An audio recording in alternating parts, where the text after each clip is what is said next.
Dun, dun, dun, dun, dun, dun.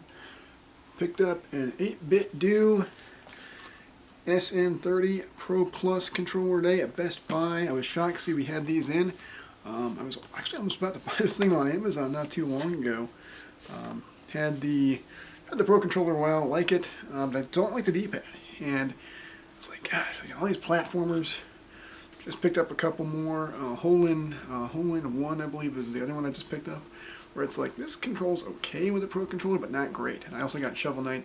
I'd like to play it more. So I thought, well, you know what? This is 50, and got the protection plan on it just in case something goes wrong. But looking forward to using this later. Haven't had a chance to give it a charge. Just popped the little tape off there to make sure I can unbox this. So we've got the internal box there. You get this nice little, pretty good look. Like, this is a nice design. I saw these in the PC section, so if you don't see them in your main gaming area, check PCs, because they might be there. Sometimes you might have like little wraps around it. Like, I made sure to not put those on this today because this packaging is kind of premium. So, technically anything like a game controller should have some kind of protection on it at Best Buy, but for those, because the packaging is so well made, I did opt to not put anything on there for customers today.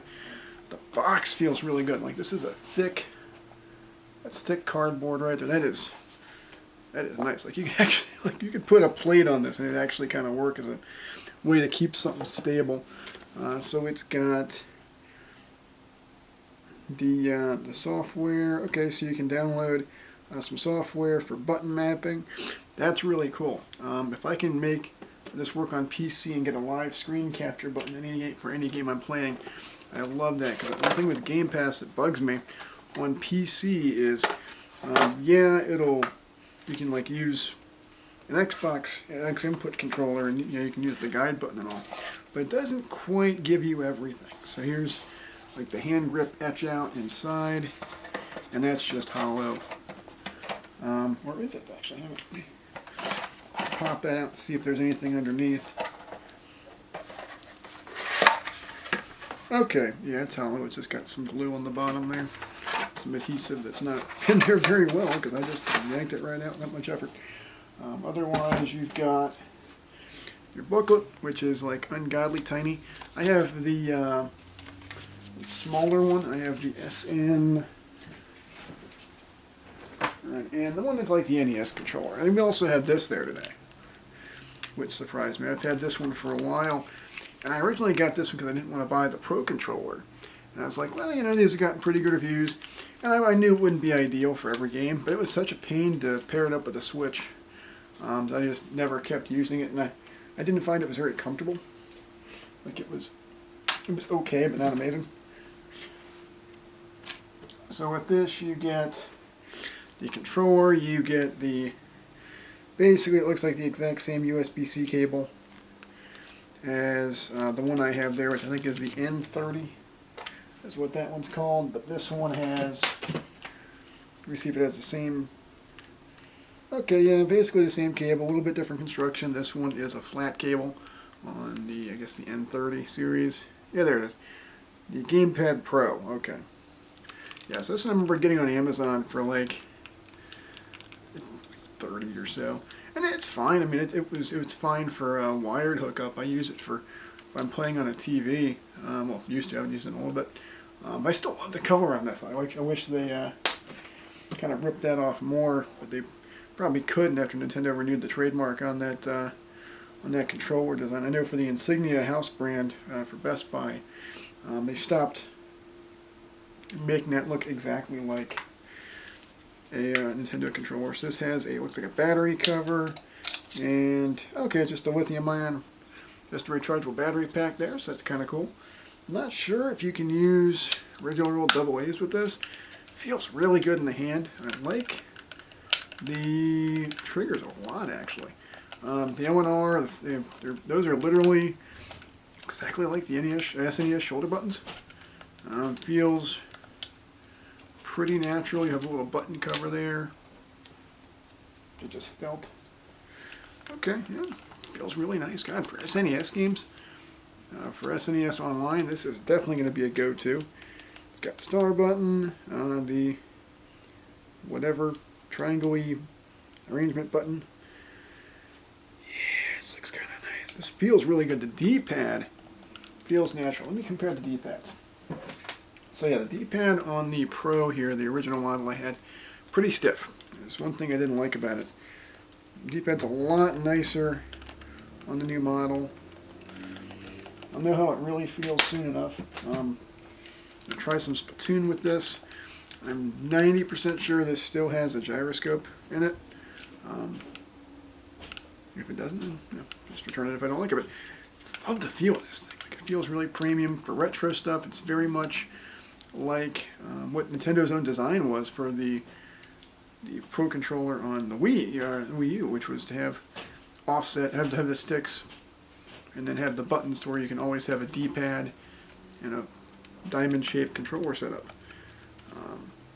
Works really nicely. I'm going to see how well it works on PC as well. I wouldn't really use this for a racing game.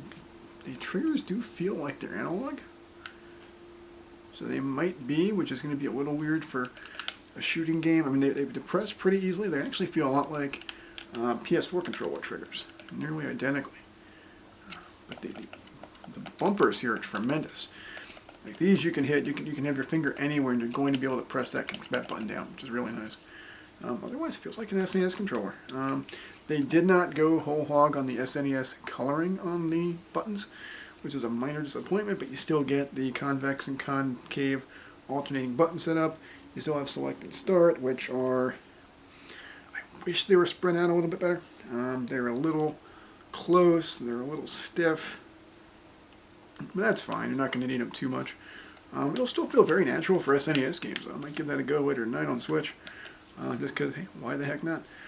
But yeah, I'm looking forward to trying this thing out. It was a little bit of a impulse buy. I wasn't really expecting to buy it, but I was helping the client out to start the morning.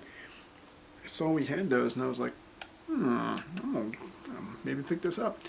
And I'm glad I did. It feels really comfy. I'm going to give it a charge now and make sure it's good to go for later. I did just pick up an original Xbox. I've had one before. And that one, I've had several actually, and the DVD drives always go bad on this. And so I picked up one at Be Thrifty about a week or so ago. $20. I got the system, 2 controllers, including one controller I have never seen before, which I'll show here in a sec.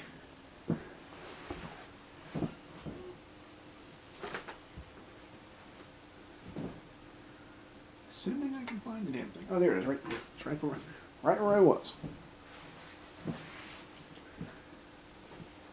So I got an S controller, which just a black version. I already have a blue one. This is, hey, never have a spare. You know, seems it's pretty good order. Feels nice. A little dirty, a little dusty, whatever. Should work fine. And the system works great. I've got the fairly just saw the damn controller. Right next to where I put the other one I just had. And I saw this kind, and I've never seen one that puts the white and black buttons in a bumper. But it's GameStop branded, made in China. I'm shocked. Feels good. D-pads actually pretty nice, pretty comfy. Have not used this thing yet. I don't like the placement of the start and back buttons on it. They're right in the middle, which makes sense from an efficiency standpoint, but it doesn't feel very comfy. Like you're not.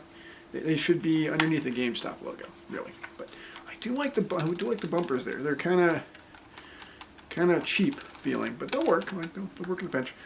But hey, here's a shot. I'm actually waiting to get some capture solutions in for that. So I've had a HD pound cable. Wouldn't work with my capture card, of course. So I opted to get another component cable. I had a component cable. It was always super short. So I was like, well, I'll see what's going on eBay. And they had a monster cable for $30. I was like, it's a little more than I want to spend on a cable, but I'll do it. I'll give it a shot.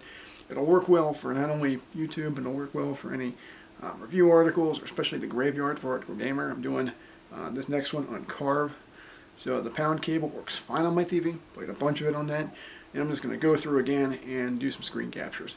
But I loved, it was so worth it being able to play Crazy Taxi 3 again. I also bought a Togi 2, brand new, sealed. Not a huge sealed game guy, but I was like, I got a chance to get it sealed, so I did. It's only like 20 bucks, and I'm going to be able to play Rally Sport Challenge 2 again. I wish this was on 360 as backwards compatible, but it never has been.